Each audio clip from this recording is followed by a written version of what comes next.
నమస్తే, welcome to Aadan మరో కోణం. నేను కిషోర్ కుమార్.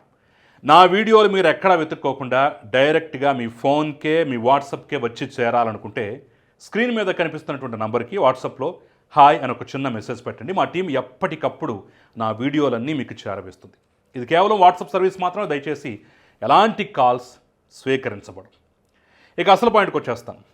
మొన్న కనుమ పండుగ రోజు చంద్రబాబు నాయుడికి బిగ్ రిలీఫ్ పేరుతోటి గత ప్రభుత్వ హయాంలో జగన్మోహన్ రెడ్డి సర్కార్లో చంద్రబాబు నాయుడు బెయిల్ రద్దు చేయమని వేసినటువంటి పిటిషన్ ఫైనల్గా గౌరవ సుప్రీంకోర్టు కొట్టివేసినటువంటి నేపథ్యంలో ఇక చంద్రబాబు నాయుడికి బిగ్ రిలీఫ్, వాళ్ళ పార్టీ శ్రేణులు సంబరాలు చేసుకుంటున్నారు, ఆనందోత్సాహాల మధ్య ఉన్నారని చెప్పేసి ఒక స్టోరీ ఇదే మరో కోణం వేదికగా నేను వేశాను.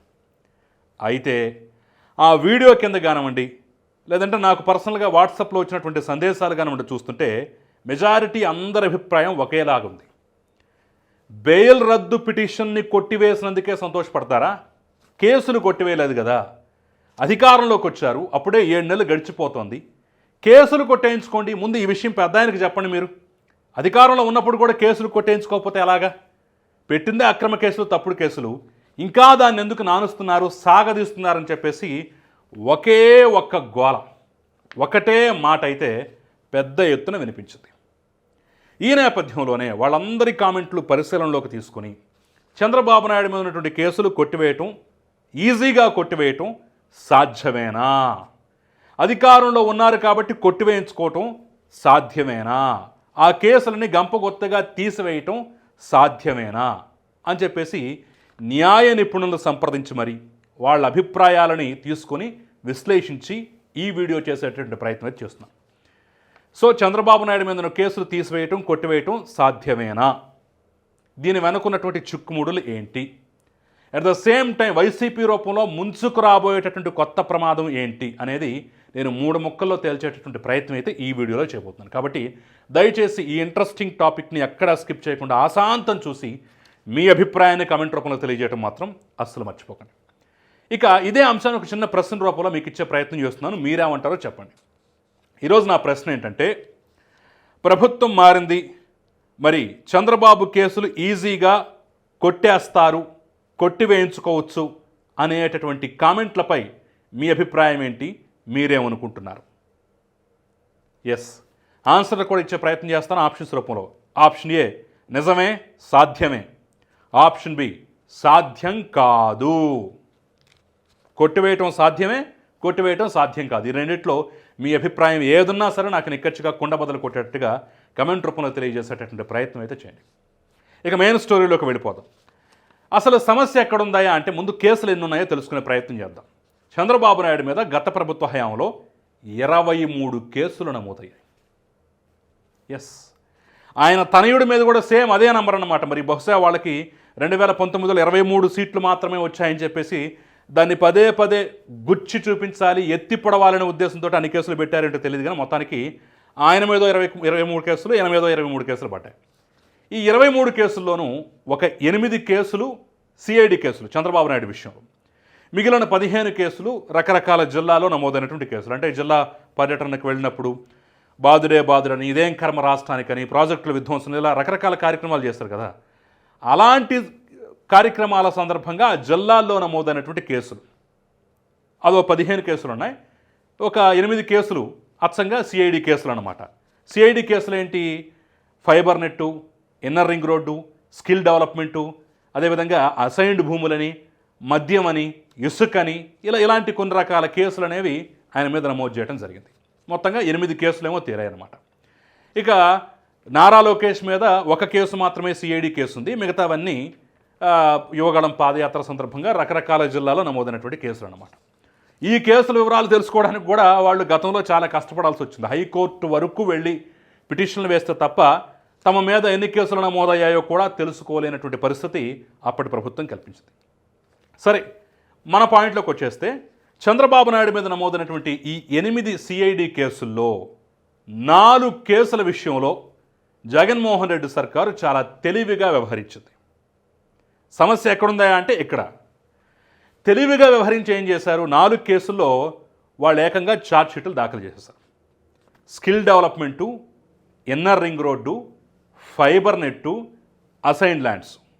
ఈ 4 కేసులకు సంబంధించి ఆల్రెడీ వాళ్ళు ఛార్జ్షీట్లు కూడా దాఖలు చేశారు. సమస్య ఎక్కడొస్తోందయ్యా అంటే ఇక్కడే వస్తుంది. సహజంగా వాళ్ళు ఛార్జ్షీట్లు దాఖలు చేయలేదు అనుకోండి, అంటే కేసు ఇంకా పూర్తి స్థాయిలో విచారణ దశలోనే ఉన్నట్లు లెక్క అన్నమాట. ఆ విచారణ దశలో ఉన్నప్పుడు ప్రభుత్వం మారింది కాబట్టి అవసరమైతే మళ్ళీ ఆ విచారణ తిరగదోడించి నిజానిజాలు నెగ్గు తేల్చి మళ్ళీ సాక్షులను విచారించి సాక్ష్యాధారాలు పూర్తి స్థాయిలో పరిశీలించి ఒకవేళ ఇప్పటి సిఐడి ఆ సాక్ష్యాలకి ఆ ఆధారాలకి ఆ కేసుకి అందుట్లో చంద్రబాబు నాయుడు పాత్ర ప్రమేయానికి సంతృప్తి చెందకపోతే ఈ కేసు కోర్టులో నిలబడదు అనుకుంటే వేళ్ల స్థాయిలో వీళ్ళే తొలగించేటటువంటి అవకాశం కూడా ఉంటుంది. ఇది పాయింట్ నెంబర్ 1.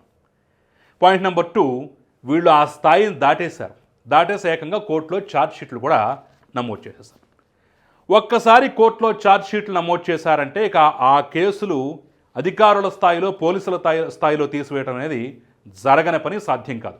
ఏదన్నా జరిగితే విచారణ పూర్తయిపోయిన తర్వాత కోర్టు పూర్తి స్థాయిలో అవసరమైతే ఇందులో చంద్రబాబు నాయుడు పాత్ర ఎక్కడుంది, ప్రమేయం ఎక్కడుందని చెప్పేసి వాళ్ళు తీసేయచ్చు తప్ప కింద వీళ్ళు తీసేయడానికైతే ఇక అవకాశం లేదు.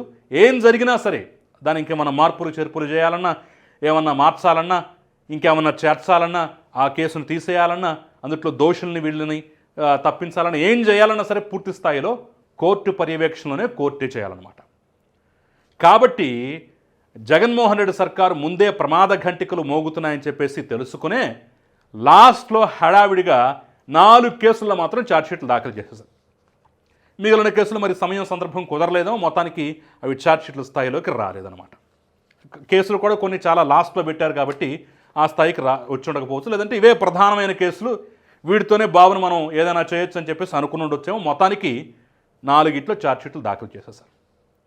అయితే ఇక్కడ కొసమేర్పు ఏంటంటే వీళ్ళు ఛార్జ్షీట్లు దాఖలు చేసిన తర్వాత ఇదంతా హడావిడిగా దాఖలు చేశారు, టెక్నికల్గా సరిగ్గా అంశాలు లేవు, టెక్నికల్గా సరిగ్గా పాయింట్లు లేవు, అసలు ఈ ఛార్జ్షీట్లు రూపకల్పన కరెక్ట్గా లేదని చెప్పేసి ఈ సంవత్సరం ఏప్రిల్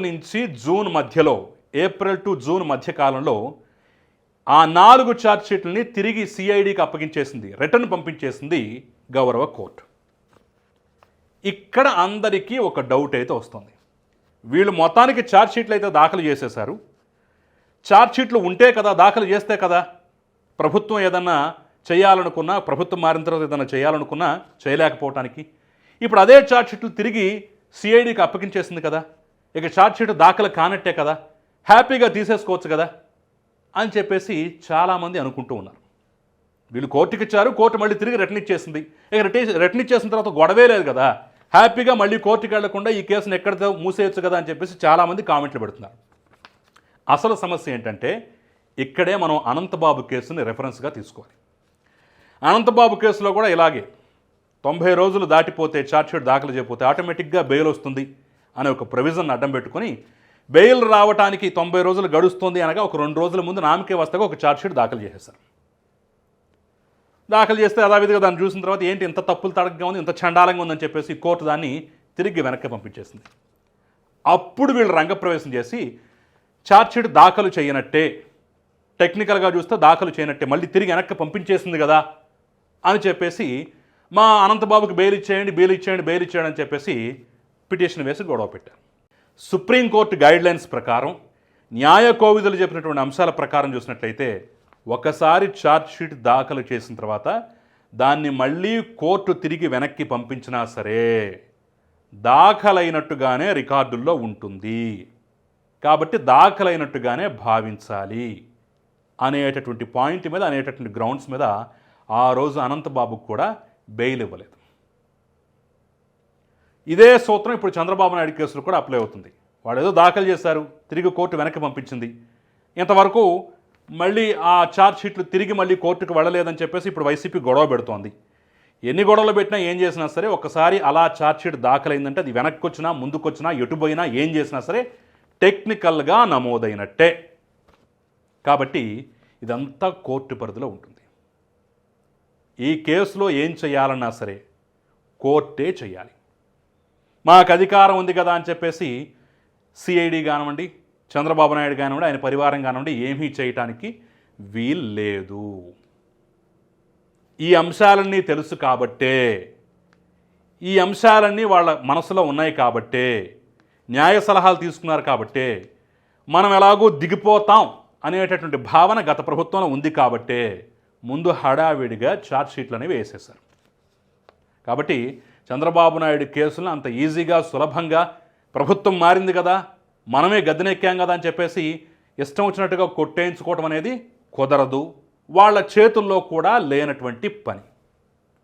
ఈ అంశాన్ని అందరూ గమనించాలి, గమనంలోకి తీసుకోవాలి. సరే, వాట్ నెక్స్ట్?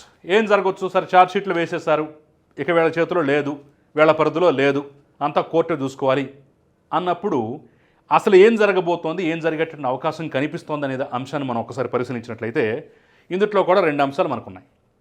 ఒకటి, ఆ పంపించిన ఛార్జ్షీట్లు వెనక్కి వచ్చాయి కాబట్టి మరొక్కసారి దాని మీద సమీక్ష చేస్తారు. అందుట్లో పాయింట్లు కరెక్ట్గా ఉన్నాయో లేదో చూస్తారు. అందుట్లో ఏమన్నా డౌట్ వచ్చిందంటే మరొక్కసారి దర్యాప్తు చేస్తారు. ఆ దర్యాప్తులో కానీ ఇంకా డౌట్ వచ్చిందంటే మరొక్కసారి ఆ సాక్షులను విచారిస్తారు. ఆ సాక్షులు విచారించే క్రమంలో ఆ రోజు ఆ ప్రభుత్వం ఉంది కాబట్టి అలా చెప్పామండి, అసలు జరిగింది ఇదండి, బాబు గారి పాత్ర ఎక్కడా లేదండి అని చెప్పేసి ఎవరైనా ఒక్క మాట మాట్లాడారంటే మళ్ళీ ఇదంతా మొదటికి వస్తుంది. మొదటికి వచ్చిన తర్వాత పూర్తిగా ఈ కేసును మళ్ళీ తిరగతోడటం, తిరిగి విచారించటం, తిరిగి దర్యాప్తు చేయటం, ఇదంతా ప్రక్రియ అంతా మళ్ళీ తిరిగి మొదలవుతుంది. ఒకవేళ ఇప్పుడు ప్రస్తుతం దర్యాప్తు చేస్తున్నటువంటి వ్యవస్థ గనక ఇంకా అనుమానాలు ఉన్నాయి, చంద్రబాబు నాయుడు పాత్ర ప్రమేయం లేదు అన్నట్టుగా కరెక్ట్గా రూఢి అయ్యింది అనుకోండి, ఇదే అంశాన్ని రేపు కోర్టుకు నివేదిస్తారు ఛార్జ్షీట్ రూపంలో. అప్పుడు కోర్టు విచారణ సందర్భంగా మళ్ళీ తిరిగి దర్యాప్తు చేసినటువంటి అంశాలు ఏంటి, అందుట్లో ఏమైనా లోటుపాట్లు ఉన్నాయా, అంతా కరెక్ట్గానే ఉందా లేదా, చంద్రబాబు నాయుడు పాత్ర ప్రమేయం ఏంటని చెప్పేసి మళ్ళీ ఒక్కసారి తిరిగి చూసుకొని అబ్బే ఆయన పాత్రే లేదు, దీనికి సంబంధించిన సాక్ష్యాలే లేవు, ఆధారాలు లేవు అని చెప్పేసి కనుక కోర్టు భావిస్తే ఆ కేసుని కొట్టివేస్తుంది. అది ఇన్నర్ రింగ్ రోడ్ అయినా, స్కిల్ డెవలప్మెంట్ అయినా, ఫైబర్ నెట్ అయినా, అసైన్ ల్యాండ్స్ అయినా, మద్యం అయినా, ఇసుక అయినా, ఏ కేసు అయినా సరే ఇదే ప్రాసెస్. ఎందుకంటే ఛార్జ్షీట్లు మళ్ళీ వెనక్కి వచ్చాయి, మళ్ళీ వీళ్ళు దర్యాప్తు చేస్తారు, సాక్షుల్ని మళ్ళీ పిలిపించి విచారిస్తారు. ఏమన్నా తేడా, గతంలో మెడ మీద కత్తి పెట్టి మాట్లాడించారు, ఇప్పుడంతా ఫ్రీగా సర్వస్వతంత్రంగా మాట్లాడుతున్నాం అని చెప్పేసి వాళ్ళు ఫీల్ అయ్యి మరొక్కసారి వేరే రకమైన స్టేట్మెంట్ ఇచ్చారంటే ఇదే వెడుతుంది. వెళ్ళినప్పుడు కోర్టు అన్ని పరిశీలిస్తుంది, ఏ తప్పు లేదనుకుంటే తిరిగి కేసు కొట్టివేస్తుంది, లేదా ఆయన వరకు పాత్ర ప్రమేయం లేదని చెప్పేసి తీసి పక్కన పెడుతుంది. ఈ 4 కేసులు కానీ 8 కేసుల్లో కానివ్వండి ఇదే పరిస్థితి. అంటే మిగతా రెండిట్లో ఇంకా ఛార్జ్షీట్ దాఖలు చేయలేదు కాబట్టి ఏమవుతుందో తెలియదు. ఒకవేళ ఇది కాకుండా రెండో అంశం ఏంటయ్యా అంటే డిశ్చార్జ్ పిటిషన్లు. ఒకవేళ ట్రయల్కి వచ్చిందంటే నా పాత్ర ప్రమేయం ఏమీ లేదు అని చెప్పేసి చంద్రబాబు నాయుడు డిశ్చార్జ్ పిటిషన్ వేసుకోవచ్చు. ఇదిగోండి సాక్ష్యం ఇది, ఆధారం ఇది, నా పాత్ర ఎక్కడా లేదు, అన్యాయంగా నన్ను ఇరికించారు, అన్యాయంగా నన్ను జైల్లో పెట్టారని చెప్పేసి ఈయన కూడా డిశ్చార్జ్ పిటిషన్ వేసుకోవచ్చు. ఇది జగన్మోహన్ రెడ్డి లాగా. కాకపోతే డిశ్చార్జ్ పిటిషన్ అనేది చాలా కాల వ్యవధి పడుతుంది, సంవత్సరాల కొద్దీ సాగిపోతూ ఉంటుంది. ఎందుకంటే మనం జగన్మోహన్ రెడ్డి కేసులు ఎలాగో చూసాం కాబట్టి ఆ అనుభవం మనందరికీ ఉంది. అయితే డిశ్చార్జ్ పిటిషన్ల ద్వారా వచ్చేటటువంటి ఉపశమనం కన్నా తిరిగి ఈ కేసులన్నింటినీ పూర్తి స్థాయిలో మళ్ళీ ఆంధ్రప్రదేశ్ సిఐడి దర్యాప్తు చేసి సాక్ష్యాలని పునః పరిశీలించి అందుట్లో ఉన్నటువంటి సాక్ష్యాలు, వాంగ్మూలాలు మళ్ళీ పూర్తి స్థాయిలో పరిశోధించి ఒక కొత్త ఛార్జ్షీట్ని దాఖలు చేసి దాని ద్వారా నిజానిజాలు తేల్చి పాత్ర ఉన్న వాళ్ళని జైల్లో పెట్టడం, పాత్ర లేని వాళ్ళని విడిపించడం అనేది సరైనటువంటి అంశం, సబబైనటువంటి అంశం. బహుశా ఈ మొదటిది జరిగే ఆస్కారం అవకాశం అయితే చాలా స్పష్టంగా కనిపిస్తుంది. ఎందుకంటే ఆల్రెడీ వైసీపీ మొదలెట్టింది, ప్రభుత్వం మారింది కాబట్టి వెనక్కి వచ్చిన ఛార్జ్షీట్లు మళ్ళీ తిరిగి వేయకుండా వీళ్ళంతా కాలయాపన చేస్తున్నారు, తొక్కిపట్టేలా చేస్తున్నారు, ఢిల్లీ దగ్గర నుంచి లాయర్లు మళ్ళీ పిలిపిస్తున్నారు, వాళ్ళ ఆధ్వర్యంలో సిఐడి వాళ్ళు కొల్యూడైపోయారు, ఇదంతా నీరుగార్చే ప్రయత్నం చేస్తున్నారని చెప్పేసి ఆల్రెడీ పెడబొబ్బలు పెడుతుంది. సుప్రీంకోర్టు నిన్న పిటిషన్ కొట్టేస్తేనే సిఐడి అసలు నోరు మెదపలేదు, నిమ్మకుండిపోయింది, నీళ్లు నవ్వులుతూ ఉన్నారు అని చెప్పేసి రకరకాల కథనాలు వండివార్చి వడ్డించినటువంటి సాక్షి మీడియా కానివ్వండి, వాళ్ళ అనుకూల పత్రికలు కానివ్వండి, ఇదే జరిగితే ఇలాంటి అంశాలు మళ్ళీ ఖచ్చితంగా రేపు తెర మీద తీసుకొస్తాయి, గోలగోలు చేస్తాయి. ఇక వైసీపీ రూపంలో ముంచుకొస్తున్న మరో ప్రమాదం ఏంటయ్యా అంటే సిబిఐ. ఎస్, సిబిఐకి ఈ కేసులు మొత్తం అప్పగించాలని చెప్పేసి గతంలోనే, అంటే ప్రభుత్వం మారిన జస్ట్ 4 రోజుల వ్యవధి లోపలనే మొన్న చంద్రబాబు నాయుడు బెయిల్ రద్దు చేయమని చెప్పేసి ఒక మధ్యంతర పిటిషన్ వేశారు కదా, బాలగంగాధర్ తిలక్ స్వర్ణాంధ్ర పత్రిక ఎడిటర్ ఆయనే గతంలో కూడా ఒక కేసు వేశారు. ఏమని? బాబే ముఖ్యమంత్రి అయ్యాడు, ఆయనకు ఉన్నటువంటి సిఐడి ఎలా పనిచేస్తుంది ఈ కేసుల మీద, కాబట్టి మొత్తాన్ని సిబిఐకి అప్పగించమని చెప్పేసి ఒక పిటిషన్ అయితే వేశారు. ఇప్పుడు వైసీపీ పాడుతున్న పాట ఏంటయ్యా అంటే, ఆ పిటిషన్ మీద తొందరగా విచారణ పూర్తవ్వాలి, అసలు బాబు కేసులు సిఐడి పరిధిలో ఉంచకూడదు. చూసారా, బెస్ట్ ఎగ్జాంపుల్ ఇదే. సుప్రీంకోర్టులో బెయిల్ రద్దు పిటిషన్ వచ్చినప్పుడు సిఐడి నోరు మూసుకుని కూర్చుంది, నిమ్మకు నీరెత్తినట్టుగా కూర్చుంది. కాబట్టి వద్దొద్దు, సిఐడికి వద్దు, మొత్తం సిబిఐకి అప్పగించండి అని చెప్పేసి కొత్త పాట పాడుతోంది. పాత పిటిషన్లు తిరగదోడే ప్రయత్నం చేస్తోంది. ఆ అంశం మీద డ్రైవ్ చేస్తూ మళ్ళీ గోల గాయ గత్ర చేసే ప్రయత్నాలకైతే శ్రీకారం చుట్టినట్టుగా తెలుస్తుంది. ఆల్రెడీ సోషల్ మీడియాలో బిగిన్ అయిపోయింది. బాబు కేసులు సిబిఐకి ఇవ్వాలి, సిబిఐఏ వస్తుంది, షాక్ తగలబోతుందని చెప్పేసి రకరకాల థంబ్నెయిల్స్ తోటి కొన్ని ప్రచారాలు ఆల్రెడీ మొదలుపెట్టేసింది. మరి దాన్ని కూడా వీళ్ళు సమర్థవంతంగా ఎదుర్కోవాల్సినటువంటి అవసరం అయితే ఉంది. మేము సమగ్రంగా దర్యాప్తు చేస్తున్నాం, కొత్త ఛార్జ్షీట్లు వేస్తున్నాం, పూర్తిగా నిజాలు నిగ్గు తేలుస్తామని చెప్పేసి రేపు కోర్టుల్ని, న్యాయ వ్యవస్థను కూడా వీళ్ళు సంతృప్తి పరచాల్సినటువంటి అవసరం అయితే ఉంది. అప్పుడు మాత్రమే ఈ లోకల్ సిఐడి చేతిలోని కేసులు ఉంటాయి. లేదు అటు ఇటు అయిందంటే వీళ్ళు కోరుకున్నట్టుగా సిఐడి నుంచి సిబిఐకి వెళ్ళిపోయినా సరే ఆశ్చర్యపోవాల్సిన అవసరం అయితే లేదు. మరి ఆ ప్రమాదాన్ని ఎలా దాడతారో చూడాలి. అట్ ద సేమ్ టైం అందరూ అనుకున్నట్టుగా ప్రభుత్వం మారింది కదా, చంద్రబాబు అధికారంలోకి వచ్చాడు కదా, ఈజీగా రాత్రికి రాత్రి కేసులు కొట్టేయించుకుంటాడంటే సాధ్యం కాదు, కుదిరే పరిస్థితి లేదు. ఎందుకంటే వాళ్ళు అలా ఇరికించారన్నమాట గతంలోనే. సో ప్రొసీజర్ ప్రకారం వెళ్లాల్సిందే, ఇందులో ఎలాంటి కామెంట్స్కి తావులేదు. మరి ఇదంతా చూసిన తర్వాత, ఇదంతా విన్న తర్వాత మీరేమనుకుంటున్నారు, మీ అభిప్రాయం ఏంటన్నది కూడా కామెంట్ రూపంలో తెలియజేసే ప్రయత్నించండి. అంతకన్నా ముందు దయచేసి ఈ వీడియోని లైక్ చేయండి, షేర్ చేయండి, మన ఛానల్ని సబ్స్క్రైబ్ చేయడం మాత్రం మర్చిపోకండి. నమస్తే.